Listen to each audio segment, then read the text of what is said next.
Assalamu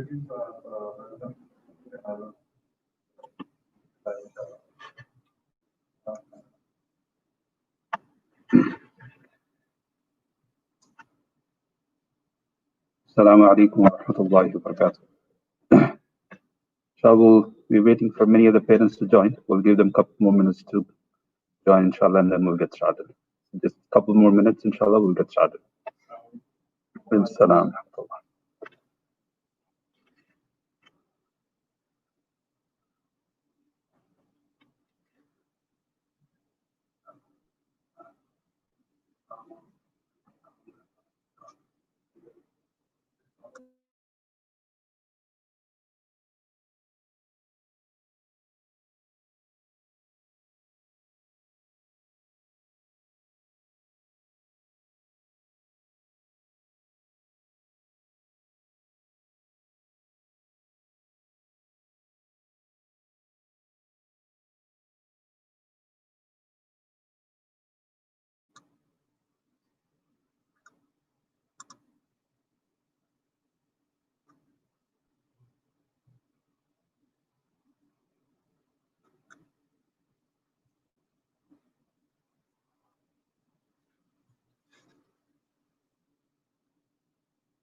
Shall we give a minute or two for the other parents to join, inshallah?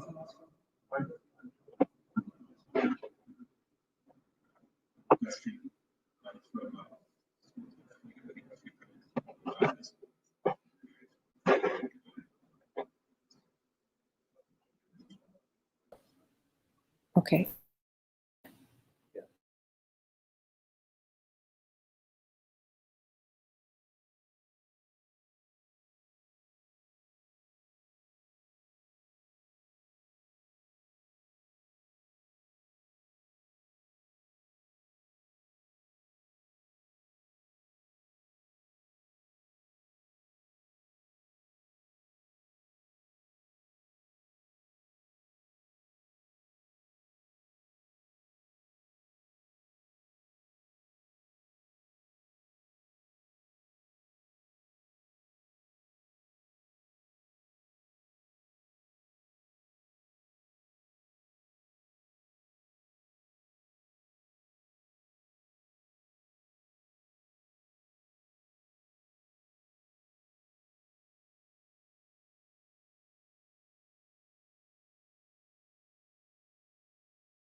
For those of you who are online, Jazakallah for joining.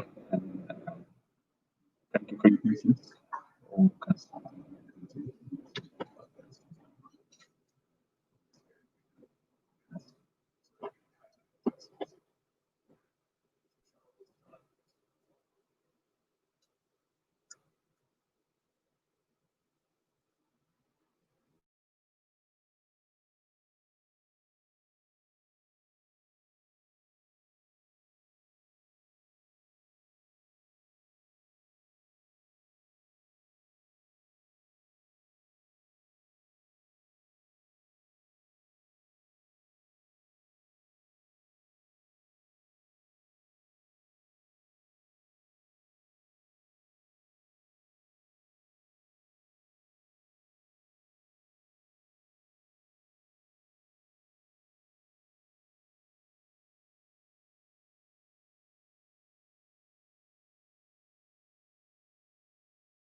Alhamdulillah Rabbil Alameen. Allahumma salli ala Sayyidina Muhammadin adada ma fi ilmillahi salatan da'imatan bidawam al-killah.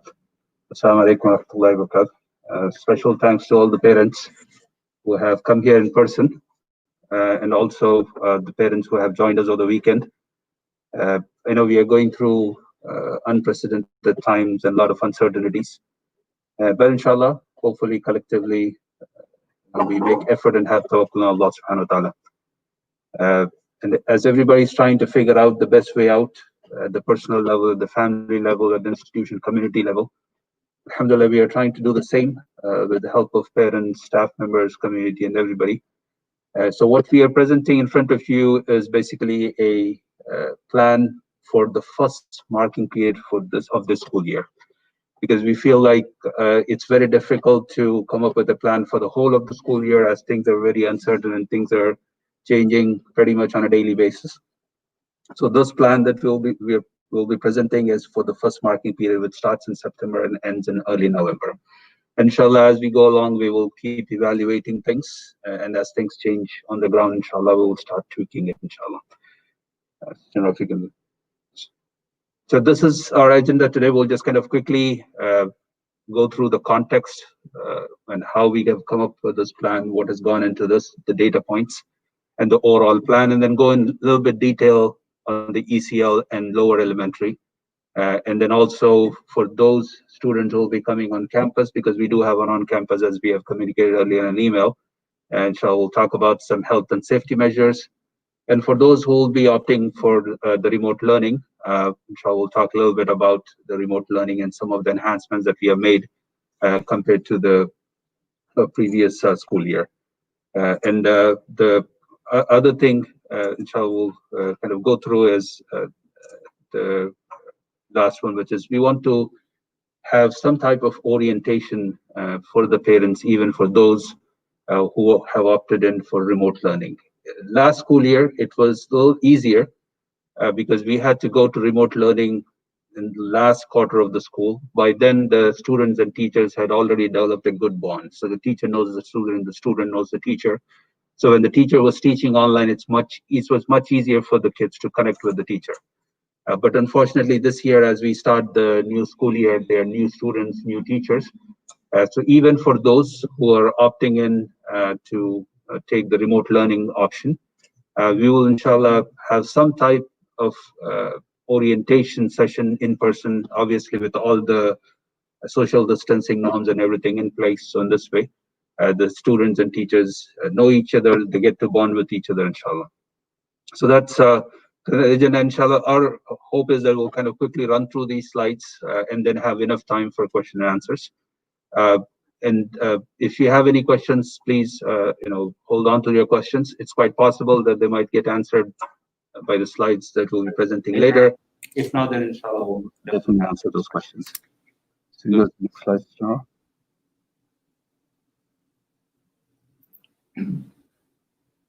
Waiting for the slide.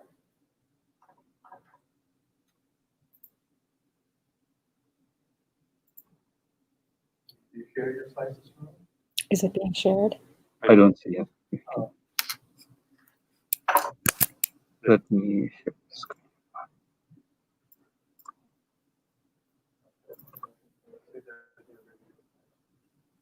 Can you see now? Is it being shared?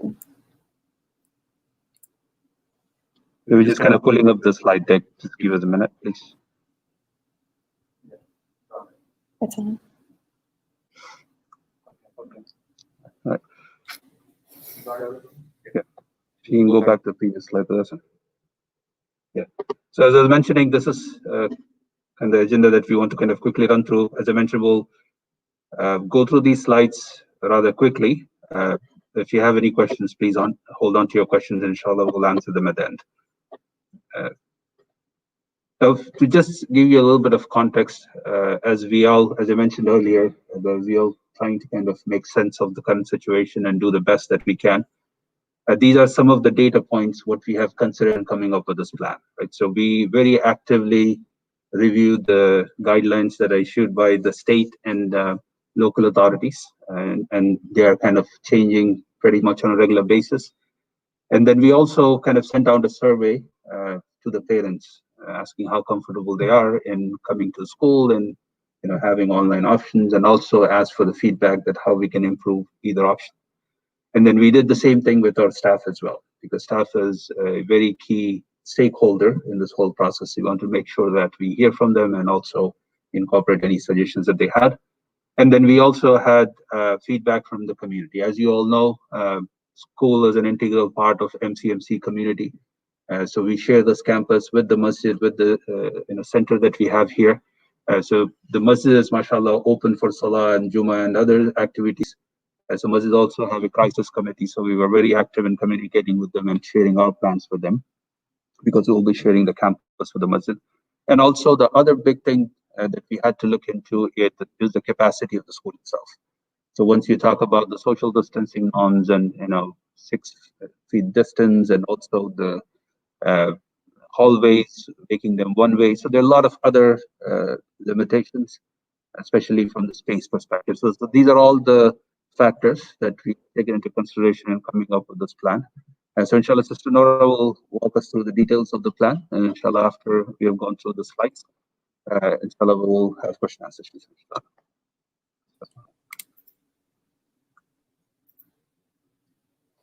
Okay, Assalamu alaikum. Our overall plan, we wanted to focus on the lower grades for in-person.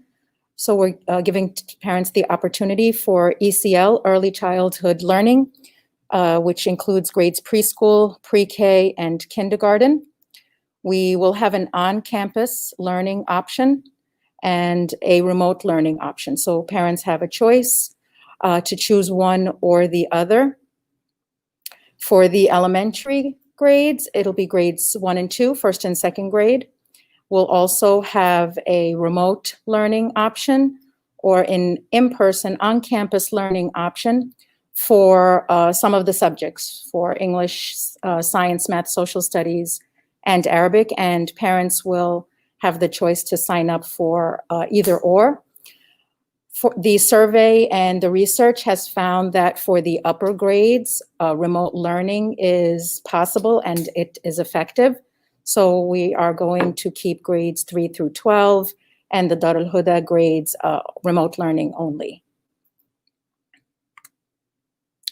So the details are for the ECL. In order to maximize our capacity with students, we're going to have 2 sessions. The morning session will be from 7:50 to 11, 5 days a week. And the afternoon session will be from 11:50 to 3 p.m., 5 days a week. And this concentrated time will allow us to focus on relationship building, on the social emotional learning of the students, as well as the academics. In keeping with the safety guidelines, it will be a maximum of 8 to 10 students in each classroom, and there will be thorough cleaning in between the sessions. And we will have a first come, first serve option for parents to choose the morning or the afternoon.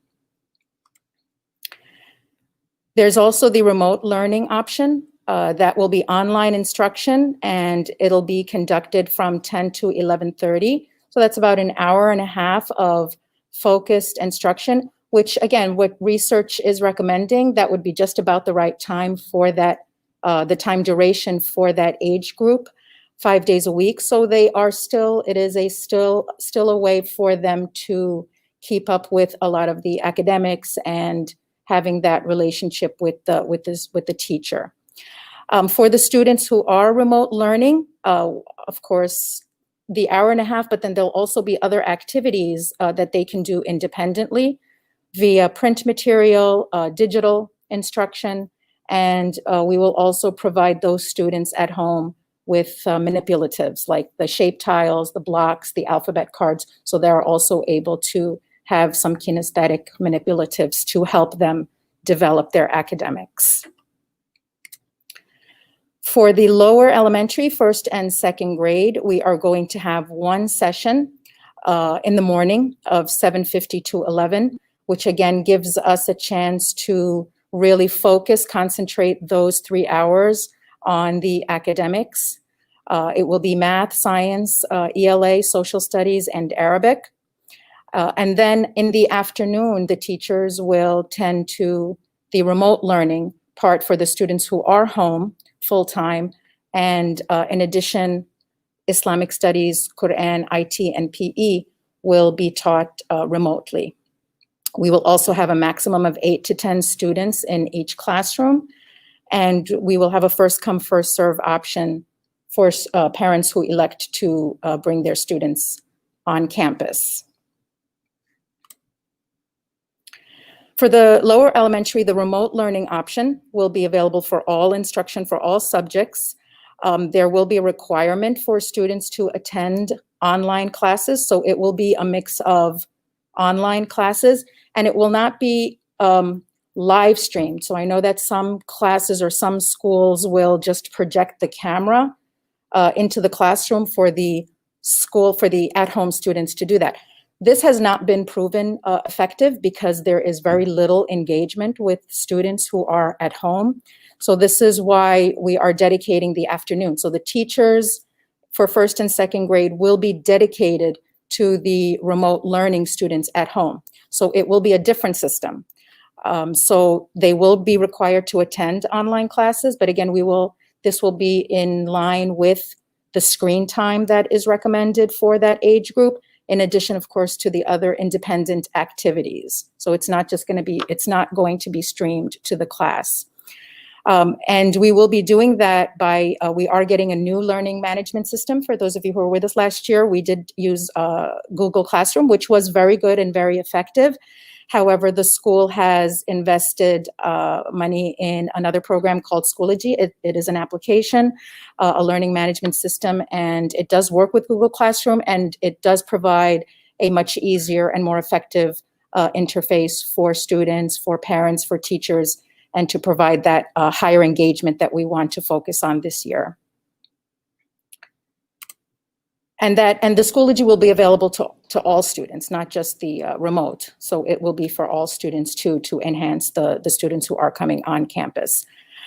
These are the health precautions and policies that we will be following for the on-campus students. Upon arrival,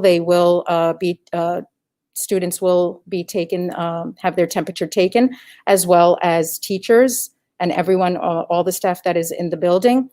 They will start their day by washing their hands. Students we're going to keep everything contained in their classroom, so we will not be sharing things like we are used to. So there will be no sharing of materials. Each student will have their own materials in their own bins. Materials in ECL will be washed and sanitized daily. They will thoroughly clean and disinfect the rooms for ECL after the morning session, and of course for the lower elementary after each session each day. We will advise and recommend and require that if they are sick, they will not be coming to school, not to come to school. And also by guidelines, to follow the guidelines, if any member does test positive, we will, depending on the building, ECL may be in its own separate building. So depending on the building, we will have to shut down and be quarantined. However, we will continue. There won't be a gap or a break because we will have the remote learning option. Parents will not be allowed in the building for any reason. We are easily accessible by email, and we will have a way for the students to be dismissed straight from the building to the car, so parents will not have to get out of the car or come in to pick up their child. Masks will be required for teachers and students, and we recognize the challenge and the difficulty, especially with the little kids. The recommendations are 2 years and up to wear a mask. So again, but this is a challenge that our teachers will have to face and overcome. And of course, the new normal now is to have a lot of these lessons, whether students are at home or on campus, about health and safety in this time about washing hands, about the importance of wearing masks. So our teachers recognize, especially for the younger grades, that these are lessons that will be focused on and emphasized. Water bottles are required and they will have to be filled. These are just some of other safety rules. The water fountain will be shut off. It will, the one where they put their mouth to it, so that will not be allowed. And of course, we will not be using any lockers. So we are trying to minimize the independent movement of the students in the school. And hence the 3 hours. You know, it's very, very hard to have these safety rules for students for a long period of time obviously in a building. So this is why it's a concentrated time to focus on the important academics of the students. For the 3rd through 12th grade and Dar al-Huda, it will be remote learning. And as stated before, students will be required to attend the online classes. That will be a requirement. And we will have the Schoology to provide a more interactive and engaging remote learning experience. And these are trainings that we will have with the students at the beginning of the year.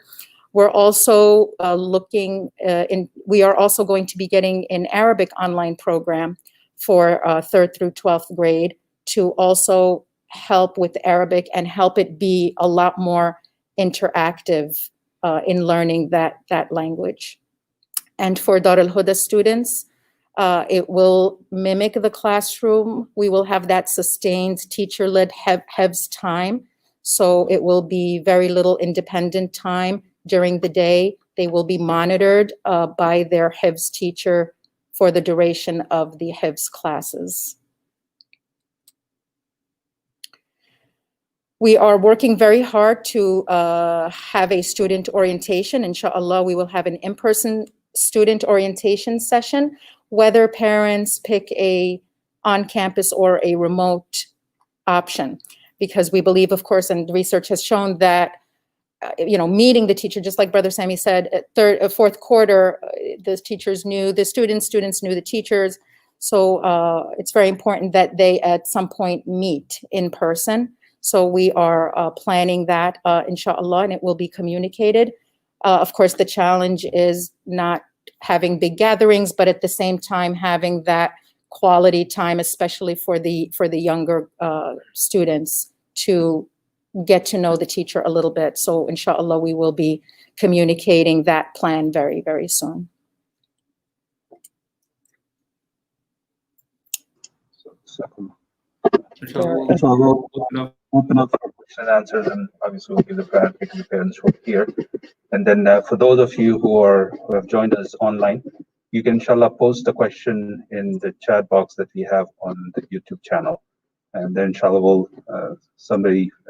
we have people who are moderating this, inshallah they will pick up the question, and inshallah we'll try to answer that. So we'll now inshallah open up for question and answers. On Darul Huda, how will it be any different than how it has been in the recent past? So in the recent past, in person or on campus? In person or online? So right now we, Brother Sami? Yeah, I think. Otherwise, there's an echo. Do you want to answer that, Yeah, Brother please go Sami? ahead. Sure. You might want to mute it. Me? Okay. So online, we are going to have some teachers were allowing some of the students to do a lot of the independent memorizing on their own off camera. So we found that when the students are on camera and they see that the teacher is monitoring them on camera, they are a lot more disciplined. So we are requiring the teachers and we're requiring the students to keep their camera on. So a lot of the things that we were doing last year, because everybody was in this emergency mode, we were very sensitive to the fact that teachers are on camera, students are on camera, trying to kind of mimic the classroom environment. Sometimes that works remotely and sometimes that doesn't. So alhamdulillah, we're starting off with a lot more experience and knowing what works better and what doesn't. And of course, we're ready to tweak as we go. So regarding Dar al-Huda, that is what we found works best. So we will be requiring the students to stay on camera while they are independently reading and memorizing. People online saying that if you can repeat the question that are coming from the audience, that you can hear it. Oh, If you can mute it out. You can just repeat. I don't have when I it. talk, or you can. Brother can mute Oh, it. good. If I talk, then Sister Noor has to mute it. Brother I can Hassan will mute mute it, it. you can mute it. Yeah, so one of the brothers here in the audience, he asked how would the Darul Huda program be different than what we had in last year's fourth quarter. So Sister Nora was responding to that. I'll just kind of summarize what she said and just add one other thing to it. Then inshallah, we will have the students for the whole Darul Huda time, that from 7:30 to 12, whatever the time for the Darul Huda classes, we'll have them, the cameras on, so the teacher can basically see them and monitor them for the whole duration. And then, as Sister Nora mentioned, that basically instills a little bit more discipline, them knowing. So initially, when we started Darul Huda, just to give the context, we had the students do their review independently without the camera on. And then when they were ready to say their sabak, when they were ready to say this lesson, the teacher will call them. They were given some slots and they will listen to the sabak. What we did in summer Tafiz program is basically change that model and have all of the students have their cameras on for the whole duration of memorization, but they will have their devices on mute so they don't disturb others. So in this way, the teacher can monitor all of them. And then also whenever they are ready, one of the reasons why initially we didn't had the option of having cameras on was, as Sister Nora mentioned, we got into this whole thing in an emergency mode. So there were parents who didn't have devices for all the kids. And then we also had the challenges with the bandwidth. If you have 2 or 3 kids in your home kind of live streaming their video, we had some challenges there. So we kind of hoping that by now, most of the parents are kind of settled now a little bit with respect to the devices and bandwidth and how to monitor things and manage things at their home. And we tried it out over summer. So alhamdulillah, it worked really well in summer. So we'll continue with that model. So inshallah for Tafiz, as Sister Nora mentioned, that we will have students have their camera on for the whole duration, and their teacher will be monitoring them. And whenever they're ready, they will come back and do the sabak very similar to the way that they will do in the classroom. Inshallah.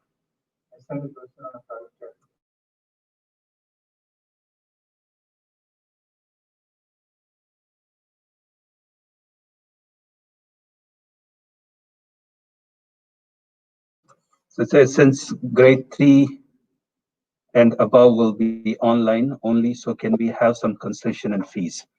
Now, we had this question earlier as well when we were addressing this in the fourth quarter of the last year.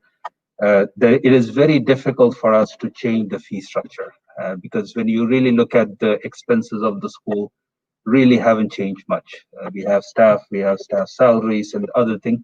The only thing that has changed a little bit is the maintenance of the building and all that. But as we start the kids coming into the enhanced cleaning of the building and maintenance, it's not going to go away.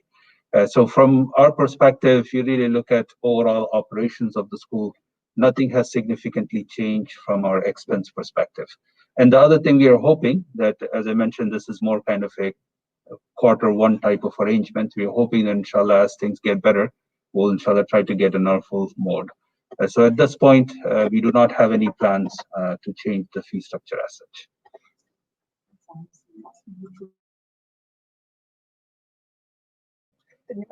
And Sister Nora mentioned that, in addition to our regular operations, there are significant investments that we are making in our technology platforms, making sure that not only, we have things for the students, but also for the staff and all those things.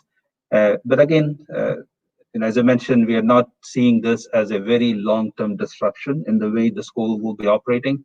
And we feel it's very difficult to change the structure of the fee. We have other question here. How will the Darul Huda academics be conducted? What will be the timing for it? So, if you can answer. Okay, so the timing and the schedule will be like last year in person. So we will concentrate on the hifz being in the morning, and then in the afternoon it will be a combination of online in person, and then the activities through our learning management system. What subject you teach for Darul Huda students? I mean, all the subjects, the Arabic and Islamic studies, they learn all the subjects for Darul Huda students. For Darul Huda, the subjects for the academic subjects for Darul Huda students are English, math, science, and social studies. Okay.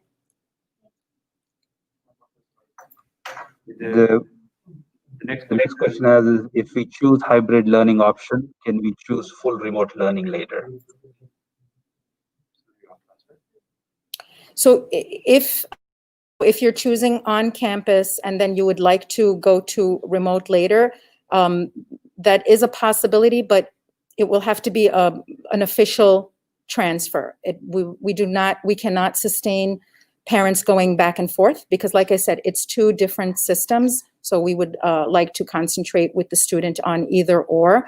I mean, obviously, if everybody needs to be remote at some point, yes, of course, we will all be remote. If it's just a change of mind or a change of situation, of course, we can entertain that and look at it, and I don't see a problem with that. But it just can't be back and forth. It would have to be a one-time decision. And vice versa. If you decide to come on campus, as long as there's room, it should be okay. But again, it shouldn't be a back and forth. It should be one change. So we are able to focus on that particular system for your child. We have a few more questions, so we'll go through them as we get them.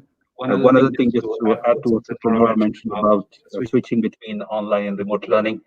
From operations perspective, inshallah, you will receive a communication from the school administration on details around how to register if you're opting in for on campus. And we will have a fixed duration for it because we need to make arrangements here as well, making sure that we have enough furniture and also space it according to the number of students who are joining the class. So what you will see is, inshallah, an email from the administration very soon with a link for the ECL and lower elementary to register for online the on-campus option. And then Sister Noor mentioned that flipping between these two would cause a lot of logistical challenges. So we want to make sure that we minimize it as much as possible. So the next question here is, what time will the classes start for second grade remote learning? The schedule is not out yet, but obviously it would be in the afternoon for the English, science, math, and social studies. So we will get out a schedule to the students so they know when they need to be online for the face-to-face sessions. However, if there are activities that they need to do independently, they can do that whenever they get a chance to at their time. And but they will have to adhere to submission requirements, to submission deadlines.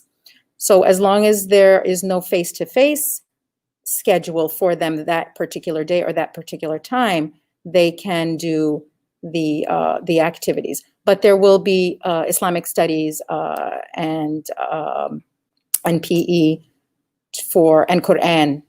So they would have that during the day. So we will send out a schedule. There will be a set schedule for the students to follow for the in-person sessions remotely.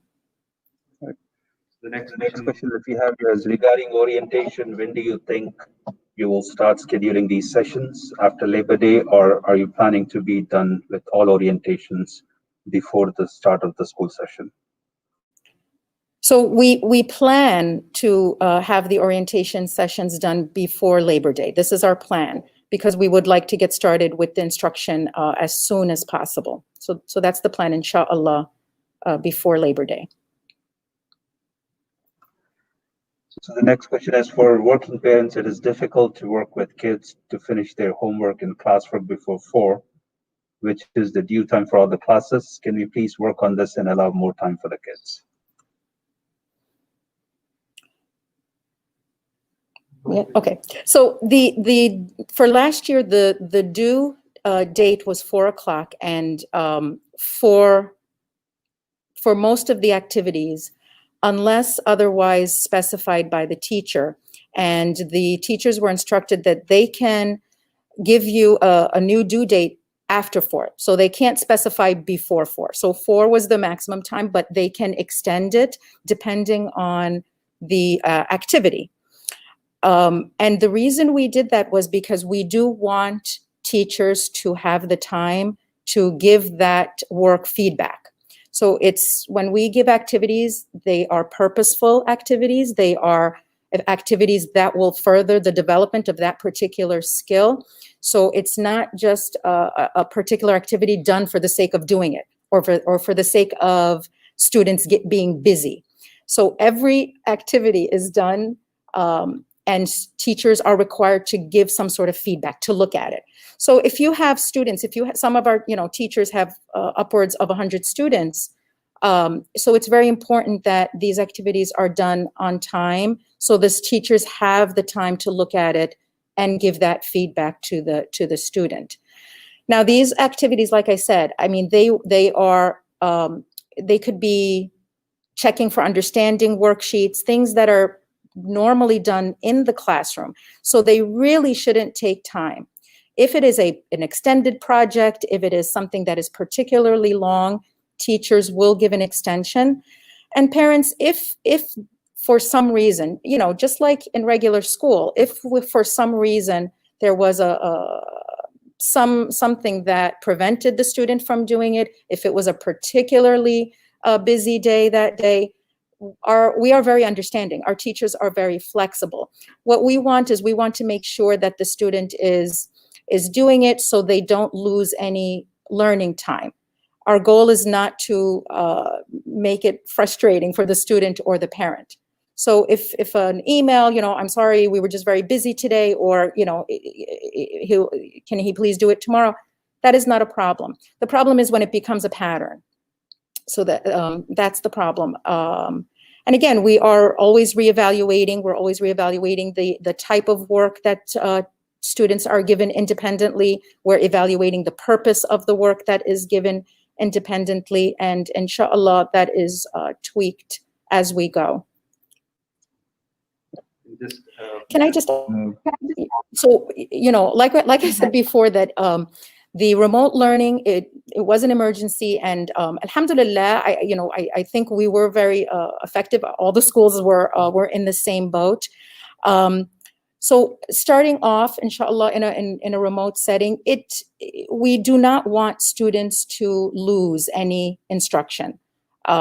Alhamdulillah, I guess it was fourth quarter. Usually fourth quarter is a lot of review for a lot of for students, for most of the grade levels, especially the younger ones. The basic skills we had already covered at the beginning of the year. But this year we are starting this way. So we do want a full instructional day for the students, whether they are on campus or remote. So there will be, because this is our students, we don't want them losing. We don't want them losing this instructional time. We don't want them losing this year. So we will work together, teachers, administration, parents, we will work together, because our goal is not for the students to be frustrated or parents to be frustrated. Our goal is for these students to learn what they need to learn, so that there is no gap in their learning this year. So we will work together. Just an extension to that question, Nora, that my kids' grades went down because not completing homework before 4. This is not fair for the kids and parents. Okay. We have not. We have meetings with teachers twice a week, and we talk about each individual student. If your child failed, we did not have anyone fail. If your child failed a whole class because they submitted work late, then you will have to email me, because that is an impossibility. It could be a mistake, so please email me. If we have downgraded your child, it is because they did not submit any work at all throughout that whole quarter. And that is the only way we would downgrade. And just a thing about grades. So grades are just a reflection of your students, or our students' development. That's all it is. It's not a punishment. It's not a reward for doing work. It's just a progress report. This is how your child did given these activities, given this this test or this worksheet that we gave. That's all it is. And it's very, very hard to evaluate or assess a student authentically if they're at home. You know, I mean, we don't know what kind of help they got, and that's fine. But they need to show that they did something. I mean, that's just the only way that we can show that symbol that reflects that student's development. So if they handed something in late, that could never be a failure because they did do something. So if the grade is an F, that is a reflection of their development. That means that they didn't do anything. And that's not the case. If they brought something in late, they did do something. There is evidence of some knowledge. Therefore, that is reflected in a grade. So the next question that we have here, actually I'll combine both of them, is we did not see efforts from the teacher last year. They used to come online twice a week for half an hour and leave assignments for the children to be completed with the help of their parents. And then just an extension of that is, so most effort was done and left to the parents. Teacher did not help complete the assignment. How is it going to change this year? So hopefully we will have, like I said, the Schoology platform will be a little bit more interactive.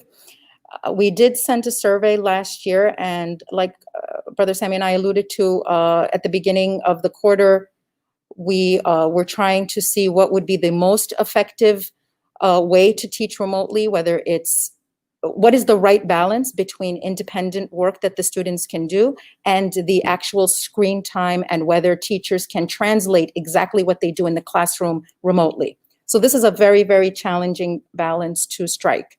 And we're still learning and we're still tweaking.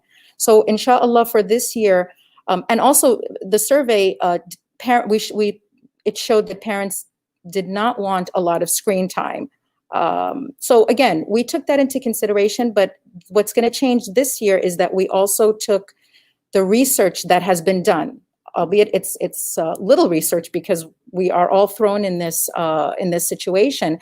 So whatever research is available, we were looking at, and based on that research, we will adjust the screen time based on that research, based on the subject, and based on the grade level.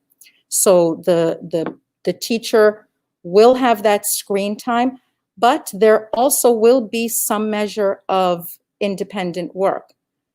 Based on the grade level, based on the age of the student, that's when parents can gauge how much involvement they should have. We want as little involvement from parents as possible, but that varies with the age group.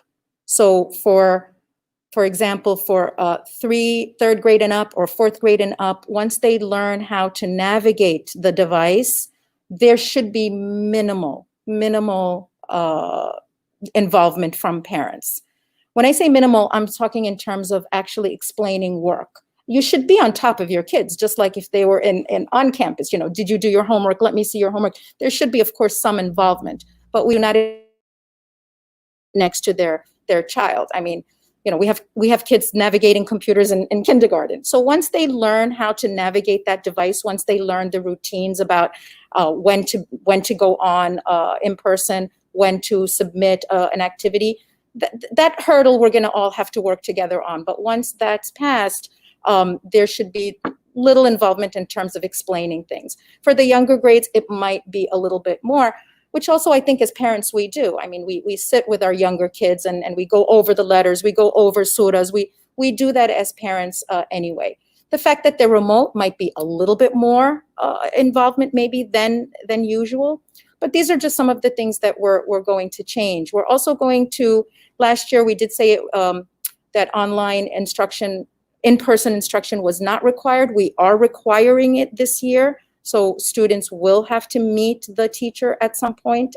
They will have to, it is a requirement, because that also will aid in the activities that are done and have that more face-to-face and have a chance for the students to ask questions. And even for the parents, if they happen to be on there, to ask questions to make the learning more effective, inshallah. So if the parent still has they see that their engagement is required, more than what you're describing, what resources do they have, or what should they do? Should they contact you? Should they contact the teacher? Yes. It's one thing to understand navigating the technology and making sure that the kid understands how to use the computer. It's something else that if the kid is not understanding the subject matter, is having challenge with the subject, and the parent has to sit and explain the whole concept. In those situations, what's your recommendation? So just like repeat the question as well. People on the overall. What the question is, what resources or recourse does a parent have when students are not understanding the instruction, correct?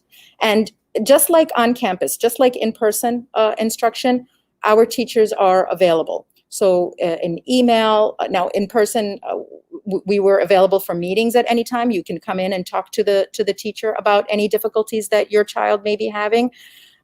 Remote, we are available through email anytime, Zoom meetings or Google Meets anytime to discuss what it is that your child is having difficulty with. Now, obviously, the teacher will know, and we require that the teachers constantly communicate with the parents on their progress. So with our Teacher Ease program, you as a parent will know the progress of your child. If you look at our program, anything that is graded, you will see what your child received on that particular skill activity. And if the child is not doing well, the teacher will reach out to you and let you know, your child is not doing well in this, is there anything maybe that is wrong? Or the child will be communicating that, or the teacher will be communicating that with the child. So it depends on the situation, but what I'm saying is that we always have that communication open between teacher, student, teacher, parent. And if there's something that needs to be done, if your child needs extra work, extra instruction, the teacher will be there to guide the student and the parent. We will not leave you alone, I promise. The next question we have is, kindly trained your Islamic studies and the Arabic teachers well for handling remote learning platforms. This time, that would be appreciated. Last time we got many problems. The teachers were not able to solve the problems regarding posting the lessons to the Google Classroom.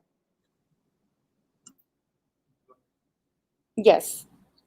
So yes, we will, and hence our transfer to Schoology. And inshallah, I think that will prove to be a better interface and better navigation for the students to follow. And we will be having the Arabic online program also that is very engaging for the students for grades 3 and up, that will also aid in the Arabic instruction, inshallah. The next question we have is, for the students doing Dawr, the 5 hours in front of the camera is not beneficial. They can memorize and give lessons to teacher. Rest of the time, they can work on academics as needed. Can you please exempt them? Just kind of quickly, our intent is once the kid is done with memorization of the Holy Quran, they are at least with the teacher for 1 Dawr. So they do 1 Dawr, and especially as we have seen this practically, the first and second Dawr are a little harder than the subsequent ones, because this is the first time after completing the Quran they're doing it. If your child is doing first or second Dawr, our recommendation will be for them to treat it as if they are doing new hifz, because there'll be a lot of effort that they need to put in. But if you are beyond that point, you can definitely have conversations with the teacher and then make some arrangements for that.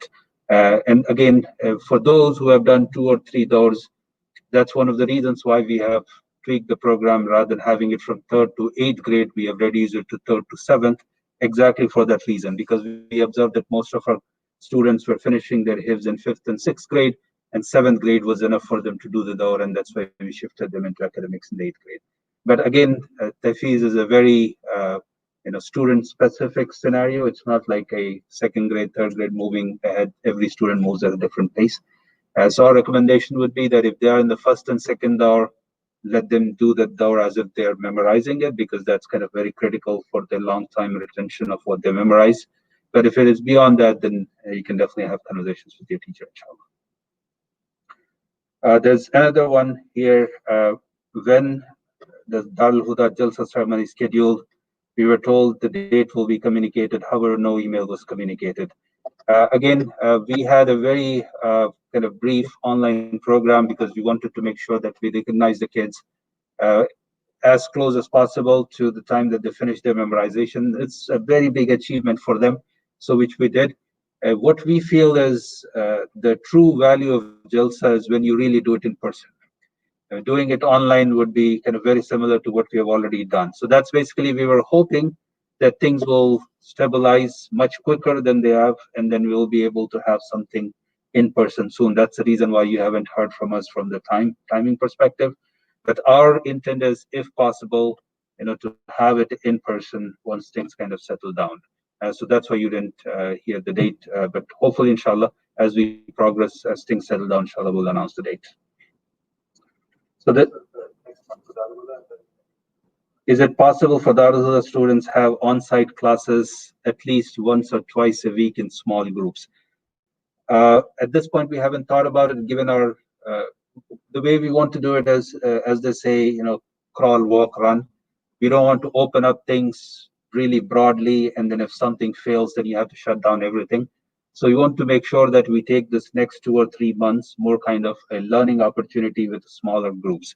But as you have heard right in the beginning of the presentation, this is only for the first marking period, which is basically September to November. I'm sure, inshallah, we will learn a lot in operating in this mode for next 2-3 months. And as things change on the ground, inshallah, we'll definitely tweak it. So that is definitely an option beyond November. But at this point, given everything else, we don't think that's kind of possible for the first marking period, but that's definitely a possibility for November and on.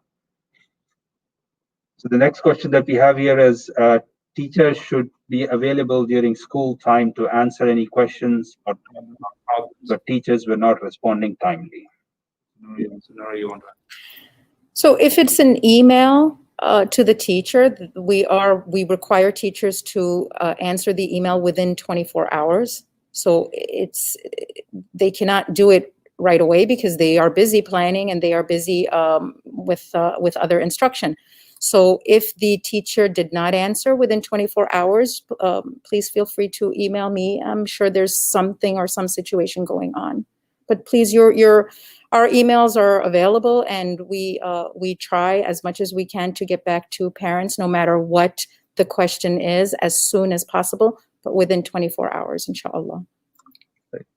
Next question that we have is, how many students are in KG and grade 2? Is there a limit set for each class? Each teacher can manage few students only. Is there a plan for number of max kids per teacher? Yes, so for in-person, the number is 8 to 10. That's the maximum number of students that we will accept for on-campus. Just to add to what Sister Nora said, right? So overall, our teacher to student ratio is much better than any public school out there. Typically in public school classes, you'll see a class of 28 and 30 students. We typically do not go over 22. So typically our student to teacher ratio for any grades, even when we are in full operation, is around 20 to 22 per class. But as Sister Nora mentioned, when we go into this mixed mode of both in-person and online learning, in-person, inshallah, will make sure that given the other space limitations and social distancing, will be from 8 to 10. But even after the full operation or coming into the school, it still is very manageable, inshallah. The next question that we have here is, for kindergarten, in-class study hours reduced by half, which sessions are reduced? So we're going to focus and concentrate on the most important things, which is being in a classroom setting, developing that relationship with the teacher. A lot of the things that are usually done in groups will not be done because of the situation with the health. They cannot be together. So a lot of those things will be eliminated. Snack time, nap time, and we will have to kind of figure out what the most important skills are for those students and that particular age.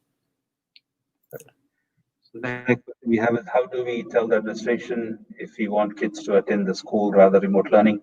As I mentioned earlier, inshallah, you will see a follow-up email from the administration.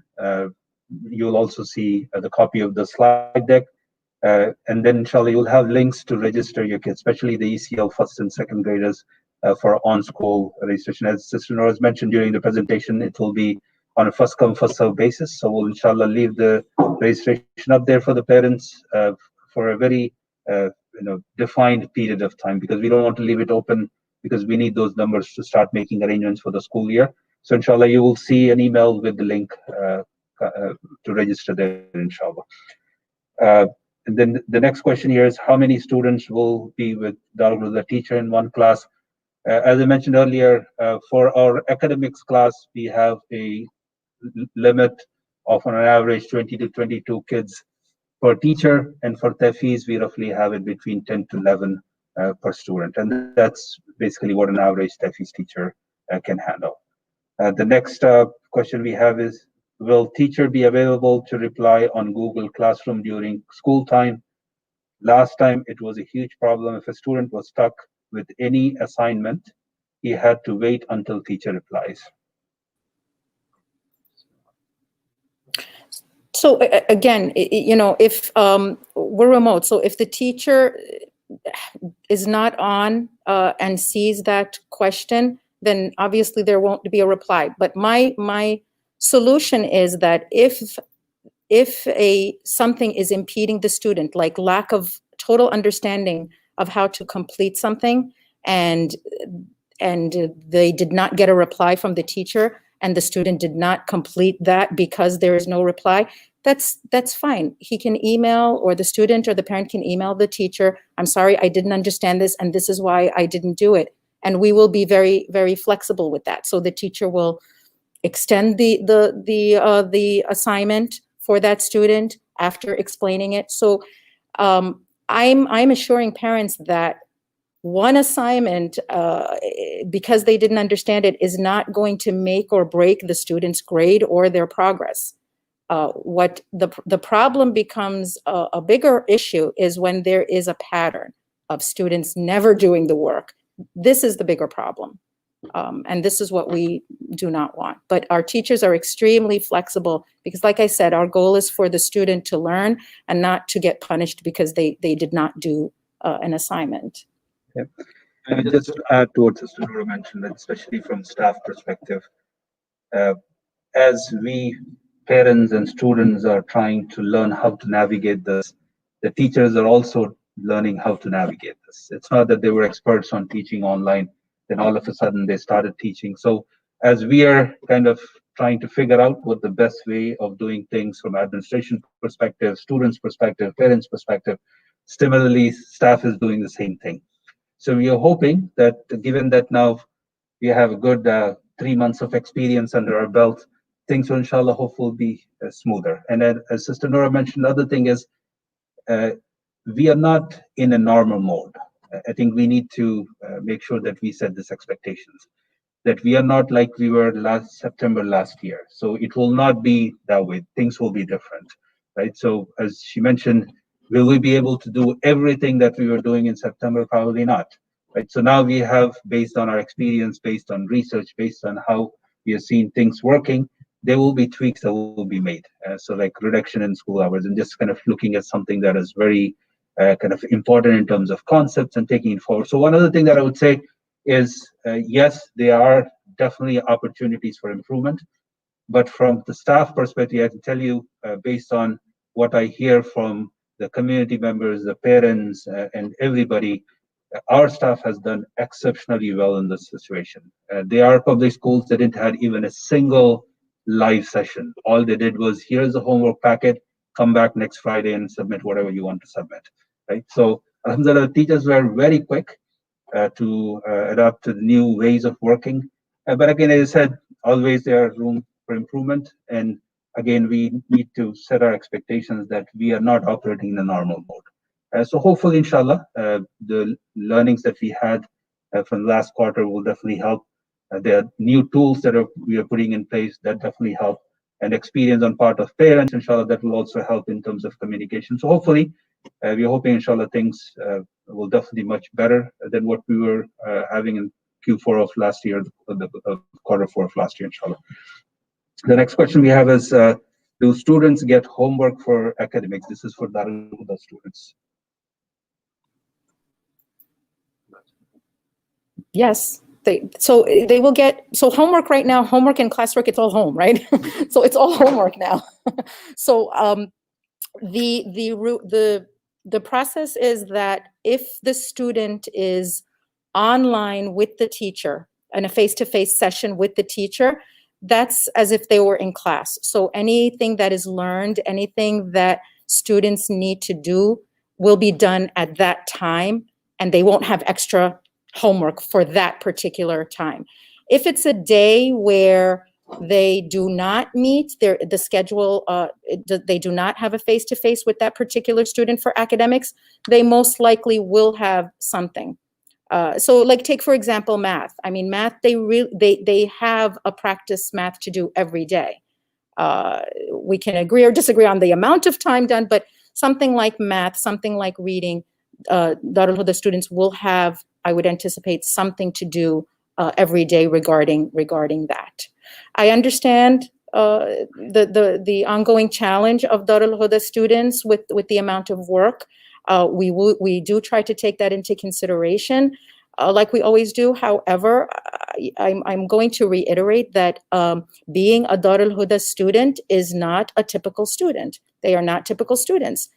They do have more work. Yes, they have, mashallah, they're memorizing the Quran, which is no small feat. And at the same time, we are keeping up with their academics so they do not lose any academic instruction for their development in general. So yes, it is much harder being a Darul Huda student. It is more rigorous, it's more demanding. And alhamdulillah, our students are up to that challenge. The curriculum is same for the economics and for Darul Huda, or is it the more comprehensive one for Darul Huda curriculum? So is the curriculum the same for the academics for Darul Huda students? Yes. It is the same one. When you look at the curriculum for English and math and science and social studies, especially for the younger grade, I mean, for all the grades, it's very hard to pick and choose what's important in these subjects. So this is why, yes, they're pretty much, they're all important. We can't say, no, we can't teach them adding, or we can't teach them multiplication because so this is why it is more demanding. It is rigorous. Yes. Say they might not have, like when we were in person, they might not have some of the extra activities that are enhancements, let's say, for a particular subject, but they definitely do have the essentials. Yes. How many hours they're spending on academics? I mean, what time?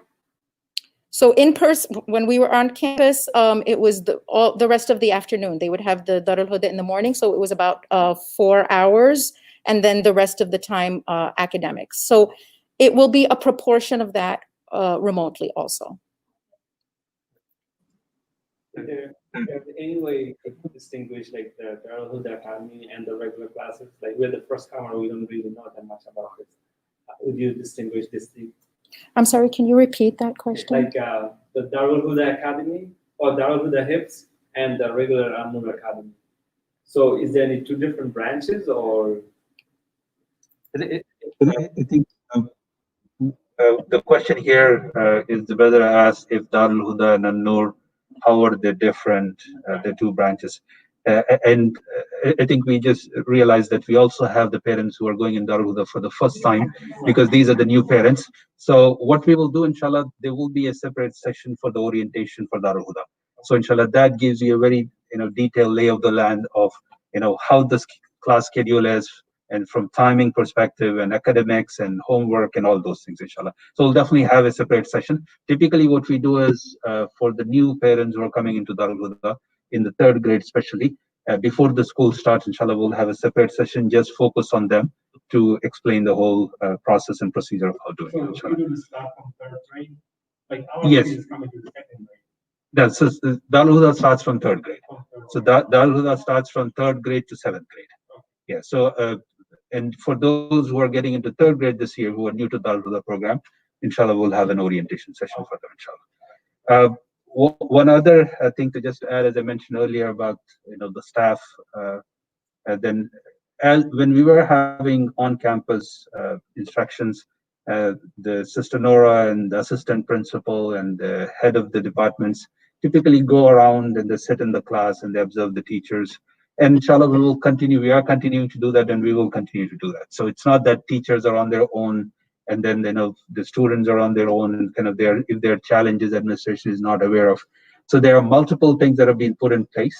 So as Sister Nora mentioned, there are twice a week meetings with the teacher, and Sister Nora has access to all these classrooms where she can kind of go into the classroom and see what's happening, online virtual classrooms.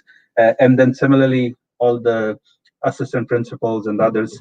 So it's not that we are not aware of what teacher is doing, that only parents are feeling it, but definitely from the administration perspective, that is the monitoring of our staff members and monitoring of the class and instruction and the students. That activity is still ongoing. I mean, there's no change in that activity. Just kind of want to add that. Are the students like automatically transferred to the third grade, or is it pick and choose? Or? Yeah. The brother's question is, are the students automatically transferred to Darul Huda or pick and choose? In the second grade, we have two sections. So one is second grade A, second grade B, right? When we go into third to seventh, we have two tracks. One is for Darul Huda and one is for An-Noor. The Darul Huda track, we typically have about 20 to 22 students, not more than that. So from second grade, there is a process of getting into Darul Huda where there will be a different test and there's a different preparation that the kids have to make, especially sharpening their skills on reading the Quran properly with tajweed, and also kind of while looking at the Quran. So there are a few things. If you're in second grade, inshallah, you will hear more instructions, because it doesn't happen like all of a sudden in July that we say, okay, who's ready for it? But inshallah, there will be regular communications to the parents who are in second grade and first grade, telling them exactly how the process works, inshallah. Any other questions?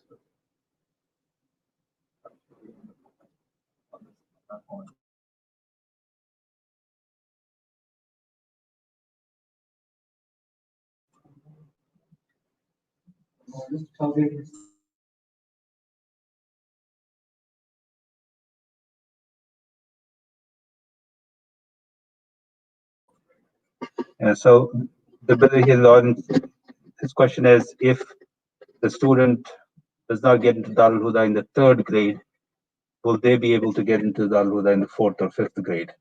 Typically, we would like the student to join Darul Huda as early as possible, because it takes good 3 to 4 years to memorize, and the program ends in seventh grade. So we don't want anybody joining it late so they cannot finish their hifz. So typically, we would want them to join in third grade, but we do have students who join in the fourth grade as well. But as you go further along, like fifth and sixth, we typically don't encourage parents to enroll their kids at that later stage, because we feel like they'll not be able to finish it before seventh grade, and it will be difficult for them to manage.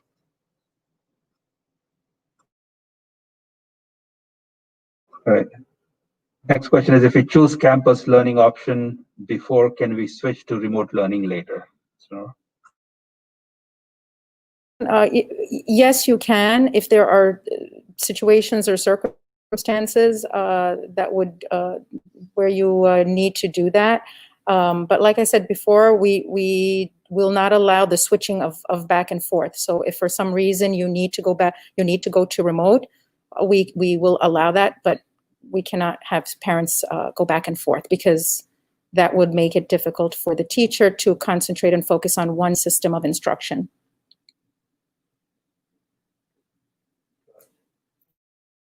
all right. The next question we have is, last year some teachers were holding classes at the same time as others. Some teachers were changing the schedule, and it was difficult for my child. So we did have a schedule, a set schedule that teachers were to follow, and that schedule should not have had any conflicting classes. If they did, then that was a mistake that we caught. Again, if it's an ongoing process, or if it's something that's ongoing, please email me. And it might have been something that we overlooked, but the schedule that we had on paper did not have any conflicting scheduling. But please let us know, and we will look into it and rectify it as soon as possible. Next question is, last year high school students were given an excessive amount of work that they would usually not get in school. How does the administration plan to regulate the workload of each class? So we do have meetings with the teacher. We do check their lesson plans, and like I said, our teachers are flexible. We have not had anybody fail because they didn't do work. I would imagine maybe this is on a case-by-case basis. If your particular child is having difficulty, like we said, please reach out to us. Please reach out to the teacher. Please reach out to me or Sister Nusrat, the assistant principal. And our goal is to accommodate the student as much as we can so the student is learning properly. This is our goal. So again, if it's an isolated case, if it's something particular to any student, please reach out and we will help. Just to add what Sister Noor mentioned, like even students are typically in class, you're looking to your other friends, you don't feel the burden. Working collaboratively with others in the class, you're kind of getting done the program. But when they have to do it on their own in order to find a way to work with them, collaborate, obviously, sometimes it's also the feeling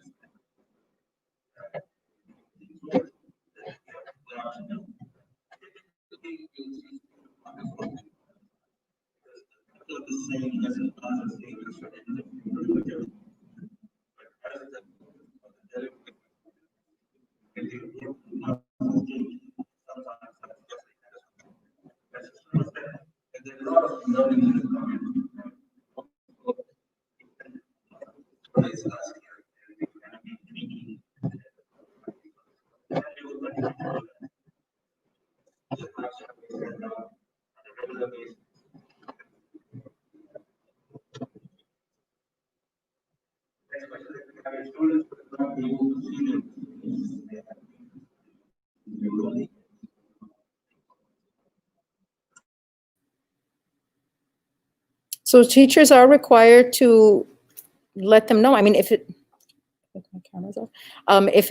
depends on the particular assignment. If it's a right or wrong answer assignment, they did get their feedback. If it's more like an essay, they do get feedback. But like I said, it has to be done on time.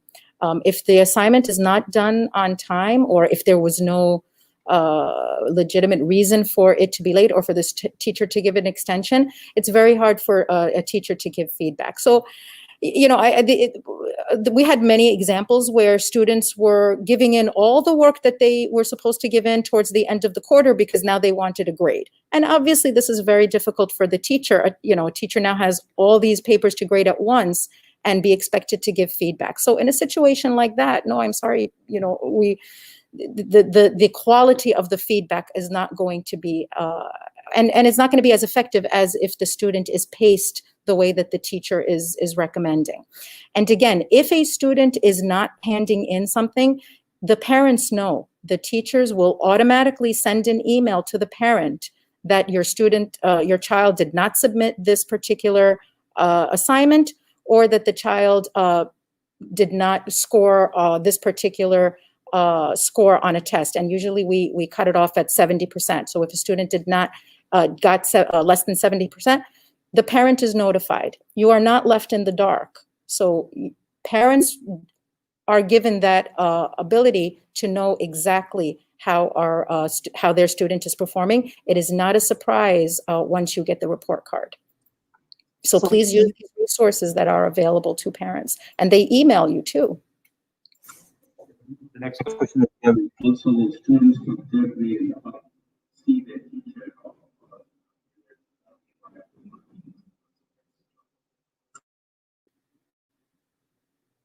So the plan that we have for now for first quarter is that it will be via remotely for the in-person instruction, with the exception, like we said, that we are planning on some orientation so they are able to meet their teacher and they are able to have that in-person on-campus experience for a little bit.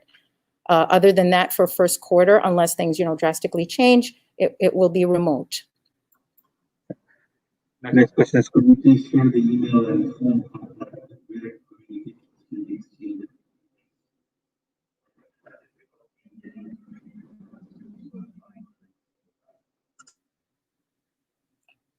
I think so. All our emails are on our website. If it has something to do with admissions, we do have an admissions email that is on the website. And we, like I said, for admissions, we answer, because we've been getting a lot of inquiries, so we answer the inquiries in turn. So as they come in, we answer them. If it's an existing parent and you're already enrolled, we get back to you within 24 hours.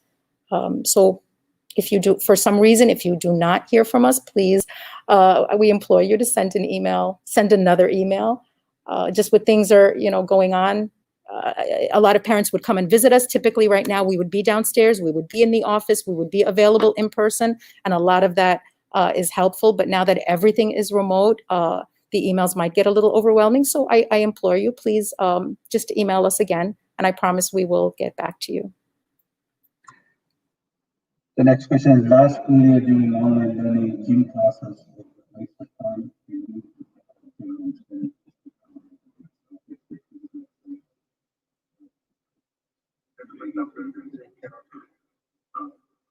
Last school year during the online learning gym classes with waste of time. Please not have gym and spend the time. So if we were to do that, we'll have parents who complain that there's too much work.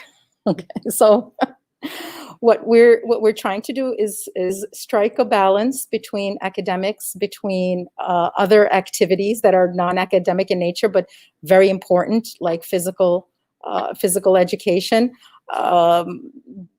Unfortunately, we do not have the benefit of having our gym teacher there and encouraging and pushing, students. So this is the next best thing, to do it remotely. And we will try to encourage students via remote to try to do the activities that are involved in physical education. Again, circumstances permitting, we will try to do more in-person activities. It does require a lot of planning, and it requires a lot of logistical things to think about to have in person. We cannot use our gym, so this is like, again, this is our next biggest space here or outside in the parking lot.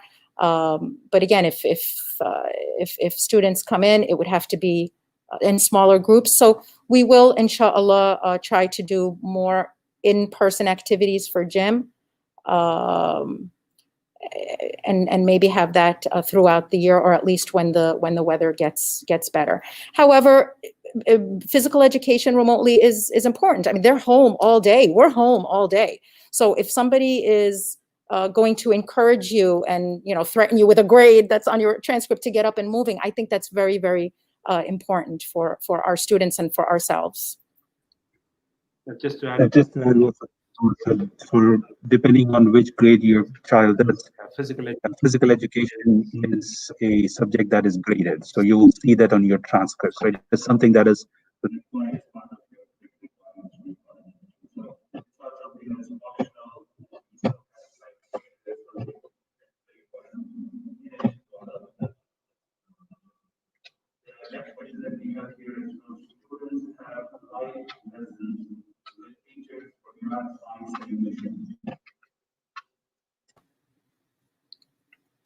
Yes, they will have live sessions. We don't know about every day because, like I said, we want to adhere. It depends on the grade level. Even though in-person instruction is important, we still have to balance that out with screen time. The in-person instruction has to be engaging. It cannot be, especially for younger grades, it cannot be lecture-based. So if a teacher is able to convey that instruction via something else, right, via a reading passage or through a video where the teacher is not just sitting there explaining, and that depends on the subject matter, then that would be the best way to go. So we are trying to minimize that screen time, that the passive learning. We want every in-person session with the students to be engaging. And so this is the balance that we're going to try to achieve with remote learning. So it may not be every day, but it will be more than last quarter, inshallah. Do you have any other? No other questions? Yeah. Any other questions from the audience here?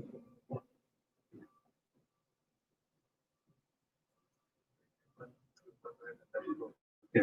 There's a little bit of feedback. So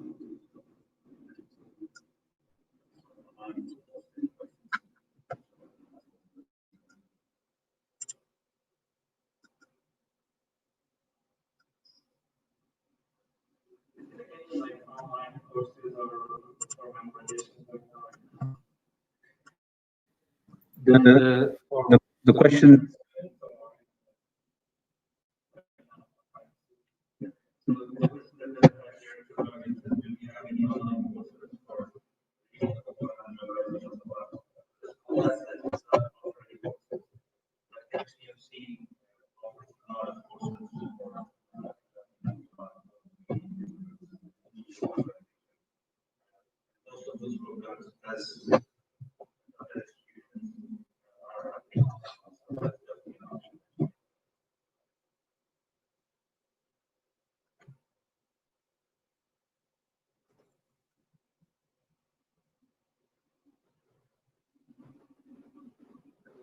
I think we don't have any questions, but this is not the only opportunity.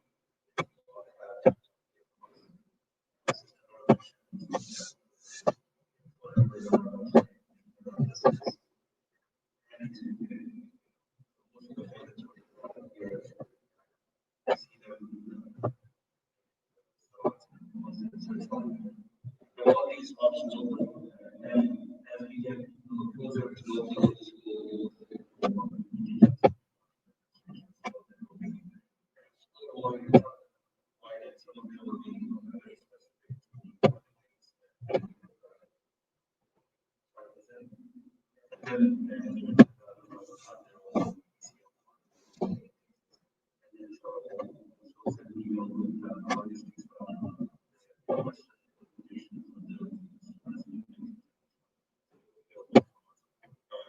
if you have any questions, initially, if you